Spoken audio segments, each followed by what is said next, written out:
Okay, we're in Revelation 11 this morning, Revelation 11, and we're going to look at the two witnesses. So I'm just going to be just straightforward and honest here. Starting at this point is where, when it comes to a lot of the ordering of Revelation, I really struggle with some of it because I think that we're supposed to not have specific details of the order in which things go in this section. Because I think the first 10 chapters of Revelation are pretty straightforward, but there's a lot that's in this middle section that's a little difficult to say how it is specifically going to play out. So in my opinion, when you come to all of the events, for the most part, in Revelation 11 through 18, so starting with, actually I should say Revelation 10, starting with John eating the little book up until the second coming of Christ. If people want to put those events in different orders and schemes in the midst of that time period, I'm just like, okay, that's great that you're going to take it in that order. This is the order that I'll take it in, and it's interesting, and we'll see what happens when it all plays off. So I don't think anybody should be overly offended or argumentative when it comes to slightly different views that are here. I'm not overly firm on my views. But I think the nature of some of the prophecy of this section of Revelation, the reason sometimes I think it might be difficult for us to say when things will play out is because, if we're honest, what is the second half of the tribulation going to be? It's going to be unusually chaotic, the most chaotic time period in all of human history. So if reading about the prophecies seem kind of chaotic and difficult to put them all together and showing how they relate to each other, that should just make sense for that time period. So this is not to say that when we talk, like for instance this morning, about the two witnesses, that we're going to be like, spiritualize the two witnesses as something that's taking place in this time, or maybe not at all. We still believe that these witnesses are going to happen, but want to be flexible about the details and about how things are going to relate to each other. So we left last week at the end of the trumpet judgments and then John eating the little book that followed. That would place us at the midpoint of the tribulation at the end of the trumpet judgments. So we're 42 months in. We got 42 months to go until Christ descends from heaven in glory. But as I've said last week, I think that in this middle section, we're in a break in the flow of the action. I think we see the flow of the action through the three periods of judgments, the seal judgments and the trumpet judgments and the bowl judgments. So this is where things are a little questionable about where they will land specifically in this 7-year period. And we're going to get to what might be one of the more mysterious parts of the book of Revelation, and that is the description of the temple in Revelation 11, 1 and 2. Then there was given me a measuring rod like a staff. And someone said, "Get up and measure the temple of God and the altar and those who worship in it. Leave out the court, which is outside the temple, and do not measure it, for it has been given to the nations, and they will tread underfoot the holy city for 42 months." These verses seem so out of place in Revelation that there are a lot of people in church history who think that John just must have inserted verses here that don't belong in the rest of this book, or maybe John wrote an earlier version of the book of Revelation that was dramatically different and had a longer section about the temple here, and these two verses are left over from that earlier time period. Other people think that maybe there's writings from another book that just somehow accidentally got put into Revelation. We don't have any textual evidence that any of that stuff would happen or these verses don't belong. So based upon the text that we have, this is part of Revelation chapter 11. So what we need to do our best is to determine how a picture of the temple of God fits between John eating the little book and then the two witnesses that will dominate the rest of this chapter. So the first interesting note about this temple is that John is given a measuring rod and he's told, go and measure the temple. But then we don't get any results from that measuring. We're not told why he should measure it. We're not told what the measurements are. We're just told that he does. Now, the use of measuring things in a couple other passages of the Bible shows us that to measure something may point to God providing his divine favor on what is being measured.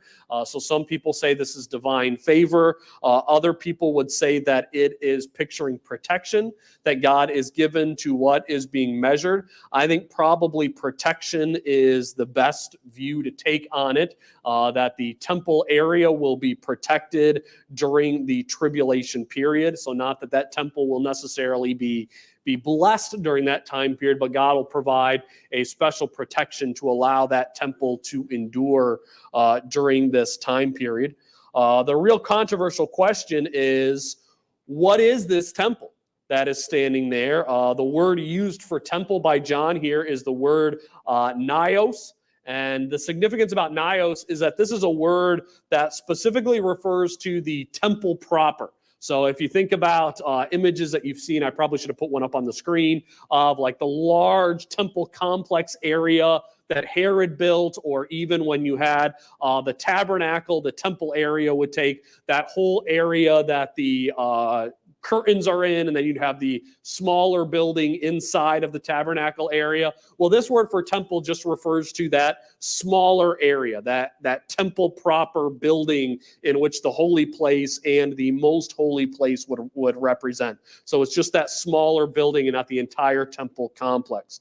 And so we're told that this temple is located in the holy city. Now, in the context of the book of Revelation, a letter written to early Christians, the holy city must be seen as Jerusalem. It wouldn't be pictured as any other city in the world. I don't think the Christians could have read this any other way. So what we're reading here is that there is this naos, this temple proper, and it is located in Jerusalem. Now, what's the problem with this?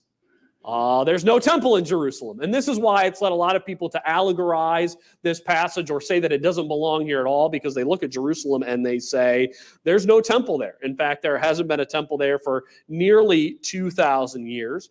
But the other thing I think we should say that isn't a stretch is that you could build a temple really quick there within a matter of a few months at the beginning of the tribulation period, or even it could start today and obviously be finished before Christ's return, because we doesn't know when Christ is coming back. But so having a temple be put there isn't a big deal. Another thing to recognize in light of this is that there are groups in Israel who are already preparing for the building of that second temple. They have everything they need sitting and ready to go to build a temple. I personally think the most likely scenario, and this is total speculation here, is that I think at some point they're going to realize that the Wailing Wall that's in Jerusalem, I think they're going to realize that that wall was not part of Herod's temple.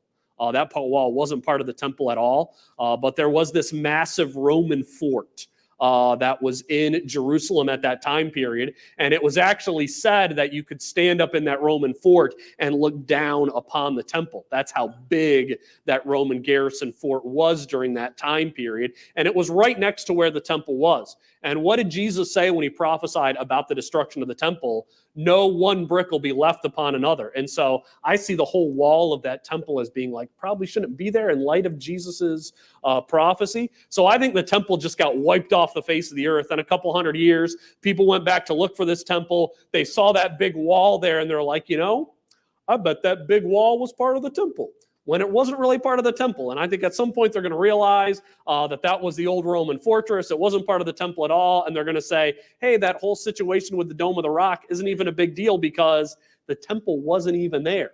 And then they'll be able to build it a little bit down the road where it probably more likely was. And, lickety split. We'll have a temple located in Jerusalem.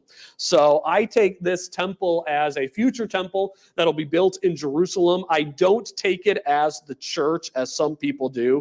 There's two reasons not to take it as the church. One is that we are told that this is the temple of God and the altar and those who worship in it. So the worshipers are distinct from the temple. And if the temple was the church, the temple would be the same as the worshipers. And then we're also told that the destruction, the devastation that will take place around the temple proper during this time period, that the nations will trample under a foot of it for 42 months. What's the nature of the church? The church is the nations who worship God. And so it would be kind of odd to have the nations trampling the church when the church is made up of people from the nations. So it just doesn't seem to fit. And it also seems like a very physical thing where it's the judgment, the trampling of the nations is taking place in Jerusalem around the temple. So it seems like it should take place, that this is going to be some type of devastation will take place around the temple in the tribulation period, but God's going to make sure that that devastation doesn't happen in the temple itself, because I think it's going to have key roles to play throughout the entire 7-year period, and that's why God is going to keep it safe during that time period. But here's where it gets tricky for me, and we're going to cover two difficult dating issues at once. So we read that the nations are going to walk all over Jerusalem for 42 months, and 42 months equals 1/2 of the tribulation period, as we've already said, and it also equals out to 1,260 days, which is exactly what we read about in verse 3. So Revelation 3 says, "And I will grant authority to my 2 witnesses, and they will prophesy for 1,260 days, clothed in sackcloth." So the question among those who take a future prophetic view of Revelation, as I have been taking it the whole time in the study, is when do these 3.5 years, these 42 months take place? When it's talking about the temple here and then also these 2 witnesses. I think putting these dates back to back in Revelation 11:2 with the 42 months and then in Revelation 11:3 with the 1,260 days, I think John's linking them together and saying this time of protection for the temple will be while these 2 witnesses are witnessing. So maybe their witnessing will probably be in some way tied to that temple proper building when they're preaching about the glory of Jesus as the Messiah of the Jews. So the question that we have then is this 3.5-year period. Is this looking back to the first half of the tribulation that we've already covered, or is it looking forward to the second half of the tribulation that we've not covered yet? So that's probably one of the big discrepancies and things that people would debate about this time period and the 2 witnesses. When do the 2 witnesses witness, and when will the temple be protected during that time period? I believe the ministry of the 2 witnesses and the protection of the temple proper, the trampling of Jerusalem, will take place in the second half of the tribulation. And I have a few reasons why I think that these will take place in the final 3.5 years. First, I believe, and I taught last week in Revelation chapter 10, that when John ate that little book, I said that I think that little book is supposed to be what's going to happen in the second half of the tribulation. That's the next part of his prophecy. Well, it would make sense if he eats that little book, and then like Ezekiel, what he's prophesying then would be what he just ate in that little book. So then that would place the 2 witnesses, the temple trampling period in the second half of the tribulation. Second, I think the nations trampling the temple compound, the area around Jerusalem, would probably be pointing to the abomination of desolations when the Antichrist will break his peace treaty with the Jews. So I think what we're seeing in Revelation 11:2 is the consequences of the Antichrist breaking his peace treaty with the Jews, which would then place that trampling in the second half of the tribulation period. Third, we read that the ending of the 2 witnesses and their ministry ends with an earthquake in verse 13. And so there's an earthquake at the end of this time period. And what happens when Jesus Christ returns?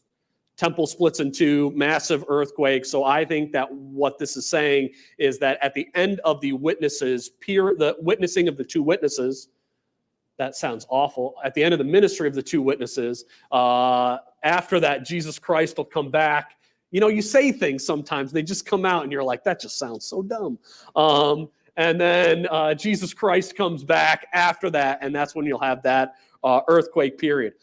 Fourth, we have the beast being mentioned in Revelation 11 and being tied to the 2 witnesses. And the beast will be a main character in the second half of the tribulation period, and we've not seen him covered as yet in this book.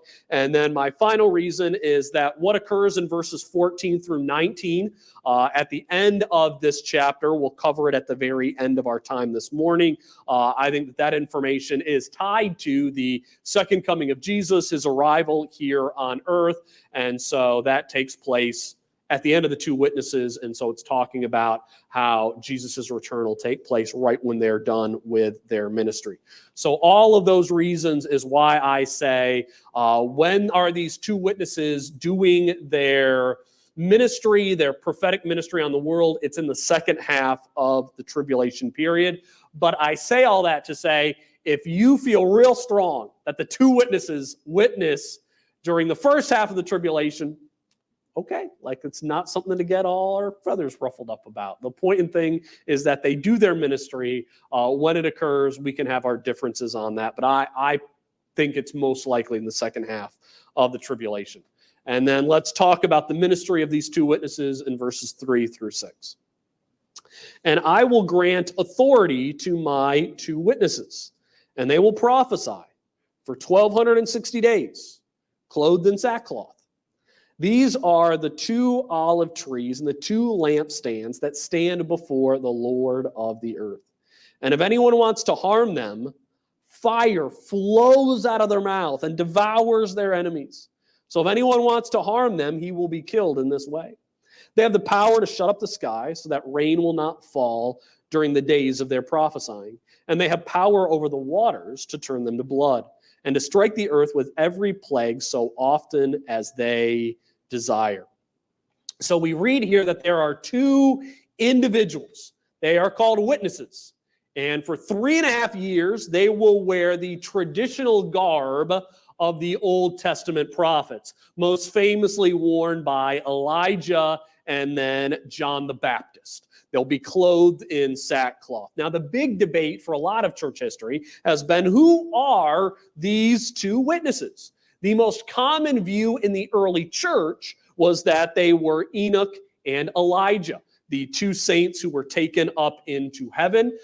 Then a little bit later on into church history, it became more common for Enoch to be replaced by Moses. If you look at the two plagues that are done, one of them is shutting up the sky so it doesn't rain. Elijah did that. The other one's turning the water into blood. Moses did that. So kind of makes sense. Also makes sense why you'd pick Enoch and Elijah. They were taken right up to heaven. They didn't die. And so I'm sure you have some people are being like, these guys got to die at some point. So we're going to send them back to earth so that they will do it. But the key is that if you'll notice what I just said, these are the two modern views about these two witnesses, or these are the two dispensational views about these two witnesses, but these are the two early church views of the two witnesses. So these are the views about who these men were in the first 100, 200, 300 years of the church. And this is important for us discerning how the early church viewed the book of Revelation.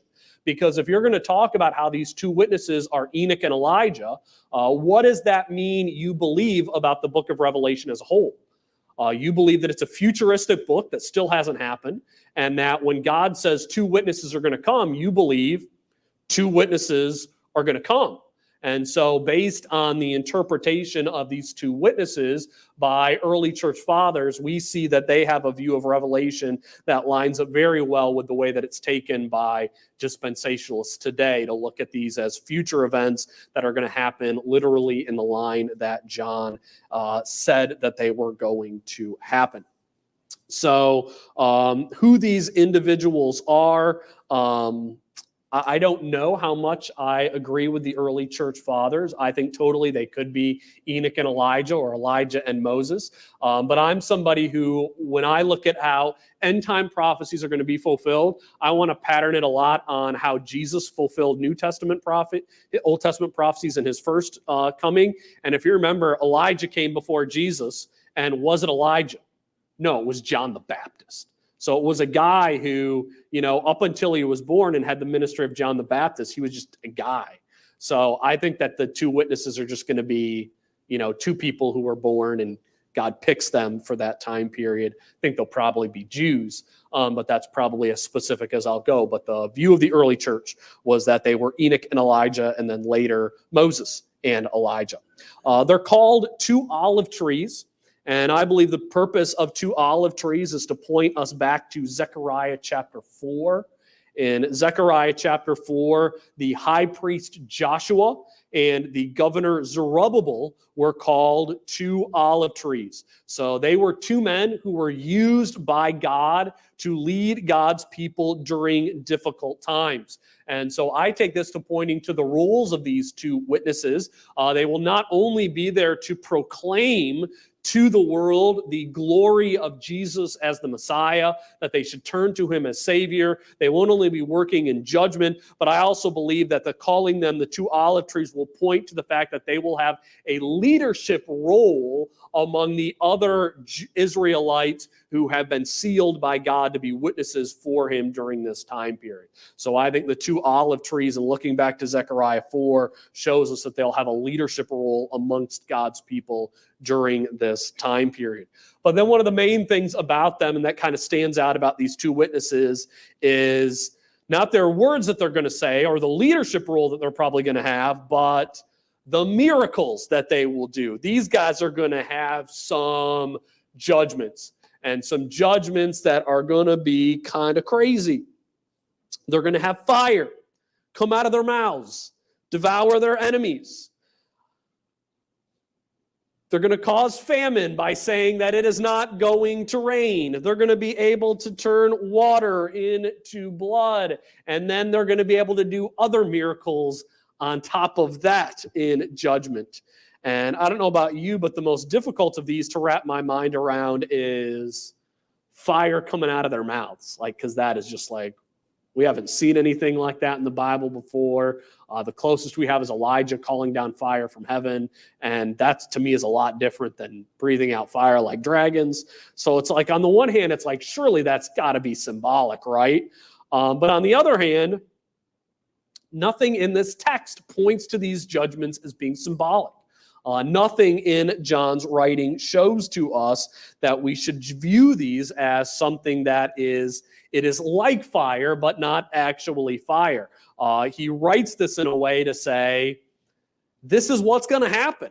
And so no matter how much part of my brain wants to say, clearly, this is just something like this is going to happen, the other part of me has just got to say, John didn't write it that way.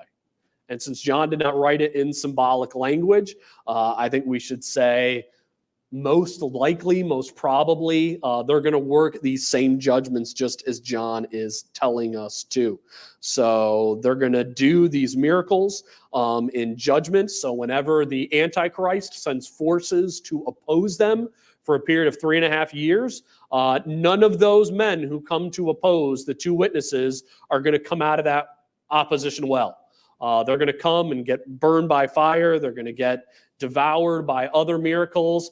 I would love to think, if you remember in the story of Elisha, you had the various military commanders who came to Elisha, and they're like, Elisha, you need to go and come and heal the king. And Elisha just calls down fire from heaven. Or actually, if I'm remembering it wrong, they were going to the false gods to get help. And Elisha was mad that they were not coming to him for help.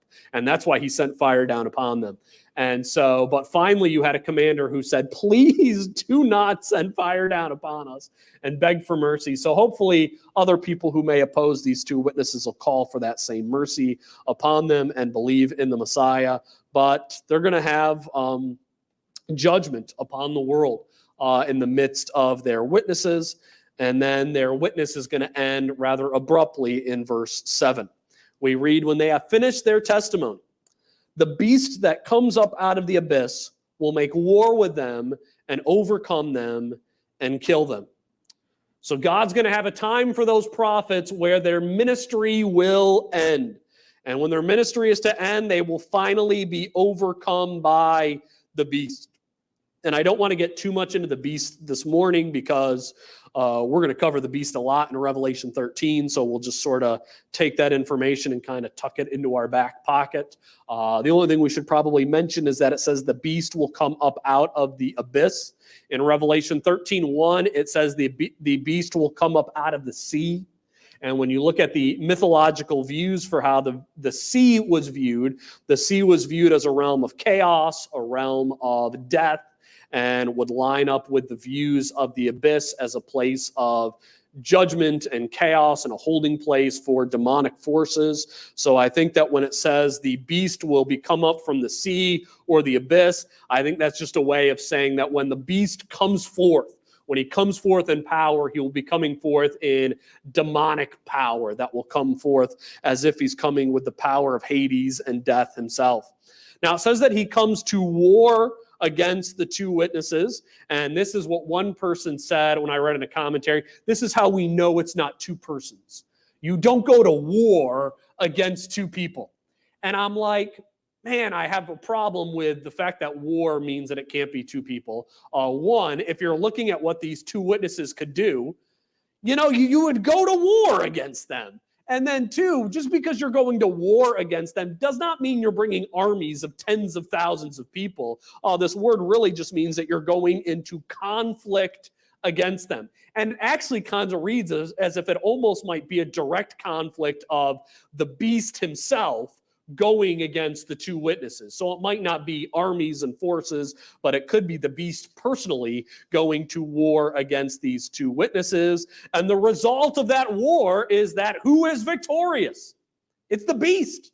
The beast is going to kill the two witnesses and then leads to what might end up being, outside of the birth, death, resurrection, and ascension of Christ, this could end up being one of the most dramatic moments in all of human history. And so let's read this dramatic moment in its full in verses 8 through 12. And their dead bodies will lie in the streets of the great city, which mystically is called Sodom and Egypt, where also their Lord was crucified. Those from the peoples and tribes and tongues and nations will look at their dead bodies for 3.5 days and will not permit their dead bodies to be laid in a tomb. And those who dwell on the earth will rejoice over them and celebrate, and they will send gifts to one another, because the two prophets tormented those who dwell on the earth. But after the 3.5 days, the breath of life from God came into them, and they stood on their feet. And great fear fell upon those who were watching them. And they heard a loud voice from heaven saying to them, "Come up here." Then they went up into heaven in the cloud, and their enemies watched them. So these witnesses will die.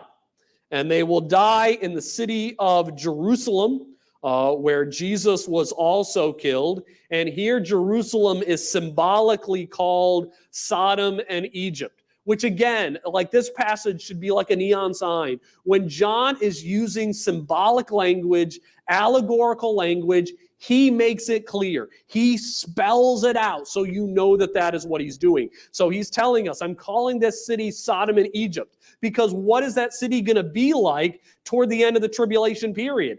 That city is going to be like Sodom. It's going to be like ancient Egypt in their opposal to God, in the way that they will hate him. And in the midst of that time period, while they are dead, their bodies are going to be left to expose and rot before the watching world. And what we read here is that the whole world will see the dead body of those who tormented them with judgments, and they will celebrate for 3.5 days. And this is one of those points where we need to pause when we're going through Revelation, and we need to remember how up until our modern era, how outlandish this passage and this moment would have been. That up until the modern era with satellites and the ability to broadcast all across the world, the idea of the entire world seeing two dead bodies over a period of 3.5 days, ridiculous. Never could happen. Like clearly John must be allegorizing this. This could not occur. Well, we know today it could occur relatively easy. Same thing when we talked about the 200 million person army earlier. That seemed impossible, in the Middle Ages, throughout most of church history. Very probable and possible today. And we always, I think, need to remember to continue to camp on these moments that seemed impossible, but now we see are very probable. Because what does that tell us? That if something looks impossible to us today, is it impossible? No. One, God's the creator. He spoke the world into existence, so he can speak any of these events into existence if he wants to. He can clearly do any of these things. But two, we cannot just simply view what'll take place at the end times from our current momentary perspective. We don't know how much things will change between now and when the rapture happens and the tribulation begins. We also don't know how much things will happen between the beginning of the tribulation and 1 year later, or 2 years later, or 5 years later, or 6 years later. We can't predict this stuff. So when we read something and we're like, I can't imagine it happening, it can happen. And I think that's part of the problem with understanding Revelation, is that people read things and they're like, I don't know how things can happen, but if it says it's going to happen in the scripture, it can happen. So here's an example. I'm reading a book right now about early dispensational teaching. So this is about early people in church history and how they taught things that were in line with dispensationalism. So an example from that book I just used this morning was the early views of the two witnesses being Enoch and Elijah really early in church history. So I'm reading one guy in this book, and he is talking about how one reason that we know the millennium cannot happen is that no one would go to heaven and then be willing to come back down to earth.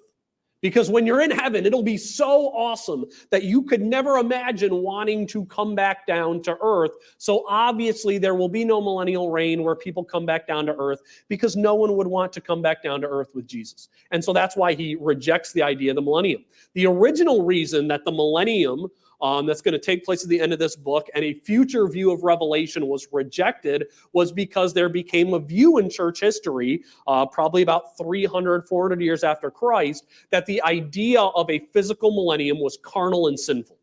If you believe that Jesus was going to reign on earth, that was a carnal view, because you just believed Jesus was going to rule over a big party on earth for 1,000 years, and that's a carnal thing to believe, so it can't be true. That was the first reason that people rejected the millennium. So we need to remember that something in the Bible that we might look at and say, I don't know how that can be true. I don't think things could work out that way. That just because we have that view today doesn't necessarily mean then that something can't happen the way that it's described in the Bible. So I read about the two witnesses breathing fire out of their mouth, and part of my brain says that can't happen. But then I also need to look at other things in Revelation that couldn't have happened a few hundred years ago and say, clearly they can happen. And we need to look at this book and say, even if there are things in it that I say I don't think they could occur, they can end up occurring. So just a couple more words about the witnesses and their death and resurrection. So we read then that they will be resurrected after 3.5 days. I think the significance of the 3.5 days is to tie to the length of their ministry. They had a ministry that was 3.5 years, and then they will have a secondary ministry of being dead for 3.5 days. And I think it's a little illustration of their ministry. And I think them being dead for 3.5 days is actually going to be a major part of their ministry, because they're supposed to be an illustration of the resurrection, the bodily resurrection of Jesus Christ. I think that this is probably, and I hope I'm not stepping out of bounds by saying this, but I think this could be the most dramatic baptismal service of all times. What happens when we baptize someone? We put them in the water for 3 seconds. We raise them back up. These guys are going to be dead for 3.5 days, and then they're going to get raised back up and ascend to heaven. So I think it's an illustration of what Christ has done, and so it's meant to point to what occurred with him in the first resurrection. But I think the 3.5 days points to their 3.5 years of ministry. And I think that when they stand up on their feet and then they ascend into heaven, I'm going to guess that even with everything that has happened over the last 7 years, remember, because I'm putting this at the end of the tribulation period, I think this is going to be the most disturbing thing that people see. I think seeing people dead and on the ground and mocked and ridiculed for 3.5 days and then rising up is going to be the most terrifying thing that people have ever seen. Because if you put it all in context, these two men were opposed by the world for 3.5 years. And then they get killed. And what does the world do when they die? They celebrate. They have parties. They have Christmas. So we celebrate Christmas because we're celebrating Jesus' birth.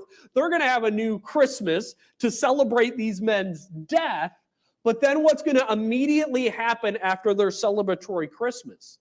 God's going to say, yeah, I'm siding with these guys, and rise them up from the dead and then raise them up into glory and ascend them to Christ.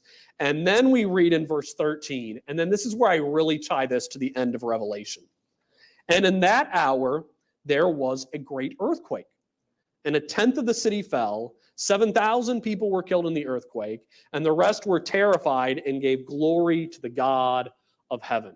So I take this earthquake as what is going to happen when Jesus descends onto the earth, and there'll be a consequence as a result of that 7,000 people will die. And so I think that that's going to be one of the things that'll happen when Jesus returns. It'll be a time of protection in the earthquake for his chosen people in the city of Jerusalem, but it'll be judgment and destruction for those who are not. So I tie this earthquake to the second coming of Christ and taking place at the end of the ministry of the two witnesses. So I think that the end of their ministry is to tie to Jesus's second coming. And we'll get more into that in verses 14 through 19. Wanted to get to that this morning, but I don't think we have time to cram the rest of this chapter into our time this morning. So we're just going to end there, and we'll come back next time at Revelation 11:14. We'll probably begin again at verse 13 and go over that a little bit more, but we'll stop there for this morning.